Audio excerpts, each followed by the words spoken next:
welcome back to your class. Today also we are learn about funny story. இன்னைக்கு நம்ம letter OA கான phonic soundையும் அதோட ஸ்டோரியையும் தான் பார்க்க போறோம். This is letter OA and the phonic sound is O.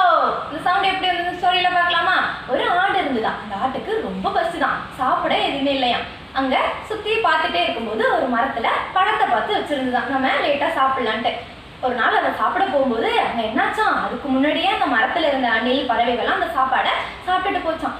இதுக்கு இந்த ஆட்டுக்கு ரொம்ப கோவமா அந்த மரத்தையே பார்த்துட்டு அந்த மரத்துக்கு கீழே நின்னாங்களாம். அந்த மரத்துக்கு சொந்தக்காரர் அந்த பக்கமா வரும்போது இந்த ஆடு நிற்கிறத அவங்க பார்க்கவே இல்லையா. பார்க்காம அந்த மரத்தை வெட்டிட்டாங்களாம். மரம் வெட்டினோன்னே அந்த மரம் வந்து அந்த ஆட்டு மேல விழுந்துடுச்சான். அந்த வழியா குட்டி பசங்க எல்லாம் போயிட்டு இருந்தாங்க இல்லையா, அவங்க எப்படி இந்த மரம் விழுந்தோன்னே எப்படி சத்தம் மாட்டாங்களாம், ஓ அப்படி சத்தம் மாட்டாங்களாம். பார்த்துட்டு எப்படி சத்தம் மாட்டாங்க, ஓ.